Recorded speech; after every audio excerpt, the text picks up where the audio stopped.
Selamat datang di cerita horor kedua. Semoga sahabat-sahabat semua selalu diberi kesehatan dan dimurahkan rezekinya. Jangan lupa di-subscribe dan di-like. Malam itu, Rudi dan Sinta memutuskan untuk melakukan perjalanan dari Surabaya menuju Banyuwangi untuk menghadiri pernikahan teman dekat. Mereka berdua sepakat untuk berangkat malam hari dengan tujuan menghindari kemacetan. Jalur yang mereka pilih melewati kawasan Situbondo, tepatnya hutan baluran yang terkenal dengan keindahan alamnya, namun juga menyimpan kisah kelam yang sudah melegenda. Sinta merasa gelisah sejak awal perjalanan. Ia bukan tipe orang yang menyukai perjalanan malam, terlebih ketika jalur yang dilalui begitu sunyi dan mencekam. Namun Rudi meyakinkannya bahwa perjalanan akan baik-baik saja. "Ini cuma perjalanan biasa, Sin. Jangan terlalu dipikirkan," ujar Rudi, mencoba menenangkan. Namun kegelisahan itu berubah menjadi ketakutan saat mereka tiba di sebuah tempat yang sangat gelap dan sepi. Di sisi jalan, jurang menganga dengan pepohonan yang tampak mencekam. Tempat itu dikenal dengan nama Curah Tangis, sebuah tempat yang lekat dengan kisah mistis. "Tunggu, kamu dengar itu?" bisik Sinta. Rudi memperhatikan. Awalnya hanya terdengar angin yang berdesir, namun beberapa saat kemudian terdengar suara tangisan lirih dari kejauhan. Suara itu terdengar pilu, seolah berasal dari perempuan yang sedang mengalami penderitaan hebat. "Ah, mungkin cuma suara angin," jawab Rudi, berusaha menenangkan diri meski tubuhnya merinding. Namun tiba-tiba, mobil yang mereka kendarai mati mendadak. Lampu kendaraan padam, suasana di sekitar menjadi gelap gulita. Hanya suara angin dan isakan tangis yang terdengar jelas. Rudi mencoba menyalakan kembali mesin mobil, namun usahanya sia-sia. Suara mesin hanya berderit pelan, seperti enggan untuk hidup kembali. Sementara itu Sinta semakin ketakutan. Ia melihat sesuatu dari balik kaca jendela.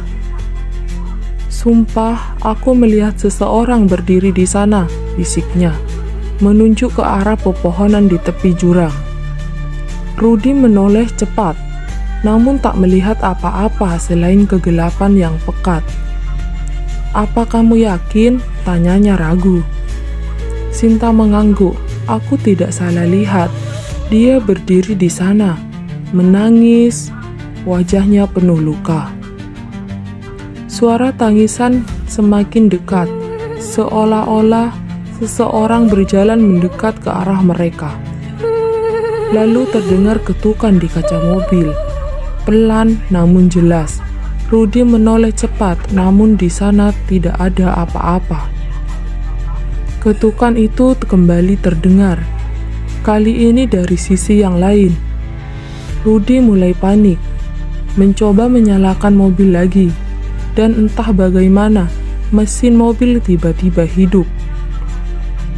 Tanpa pikir panjang, Rudi menginjak pedal gas secepat mungkin, meninggalkan tempat itu dengan jantung berdebar kencang.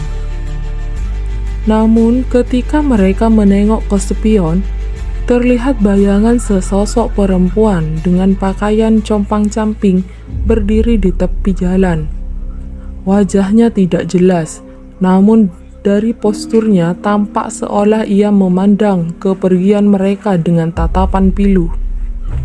Keesokan harinya, Rudi dan Sinta tidak bisa mengabaikan apa yang terjadi. Mereka memutuskan untuk mencari tahu lebih lanjut tentang Curah Tangis. Mereka bertanya kepada warga sekitar dan akhirnya bertemu dengan seorang tetua desa bernama Pak Hasan. Pak Hasan menatap mereka lama sebelum akhirnya berkata, "Kalian melihatnya ya?" Rudi dan Sinta saling pandang.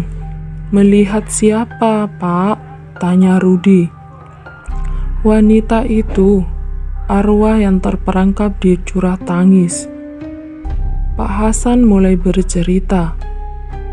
Dulu di tempat itu menjadi saksi bisu tragedi tragis seorang gadis bernama Rati. Ia adalah seorang penari yang terkenal akan kecantikannya. Namun, kisah cintanya berujung maut. Rati menjalin hubungan dengan seorang pria bernama Bimo yang terkenal kasar dan berwatak keras. Saat Rati hamil di luar nikah, Bimo merasa terancam dan malu. Ia kemudian merencanakan sesuatu yang jahat.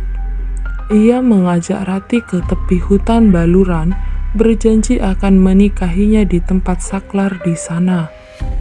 Tanpa curiga, Rati mengikuti Bimo. Namun di tempat yang kini dikenal sebagai curah tangis, Bimo mendorong Rati ke dalam jurang. Konon, Rati tidak langsung meninggal.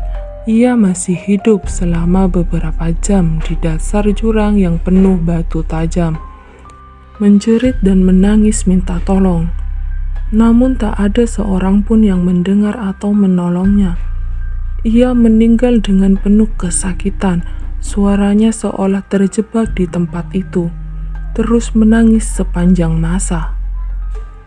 Setelah mendengar kisah itu, teror yang mereka alami justru semakin instan. Malam-malam mereka dipenuhi ketakutan. Sinta sering mengalami mimpi buruk. Ia bermimpi seolah-olah dirinya adalah Rati, terjebak di dasar jurang, tubuhnya remuk dan tak berdaya. Tak hanya itu, Sinta mulai mendengar suara tangisan bahkan di siang hari. Kadang-kadang di sudut cermin, ia melihat bayangan perempuan berambut panjang dengan wajah penuh luka. Rudi pun tak luput dari teror. Suatu malam, ia terbangun karena suara langkah kaki dari luar rumah. Ketika ia mengintip dari balik tirai, ia melihat sosok perempuan berdiri di pekarangan, menatap ke arahnya dengan mata kosong. Merasa tak sanggup lagi, Rudi dan Sinta kembali menemui Pak Hasan. Satu-satunya cara menenangkan arwahnya adalah dengan cara melakukan ritual pelepasan, kata Pak Hasan. Kita harus meminta maaf dan memintanya untuk pergi dengan tenang. Malam itu, mereka kembali ke curah tangis. Mereka membawa sesajen dan menyalakan dupa. Di tepi jurang, Pak Hasan mulai membacakan doa-doa khusus. Tiba-tiba, angin berhembus kencang. Suara tangisan itu terdengar sangat dekat. Dalam kegelapan, samar-samar terlihat sosok perempuan dengan wajah penuh luka berdiri di seberang jurang. "Aku sakit. Aku ingin pulang," bisiknya. Sinta yang merasa iba memohon maaf dan berjanji akan mendoakan arwah Rati setiap malam.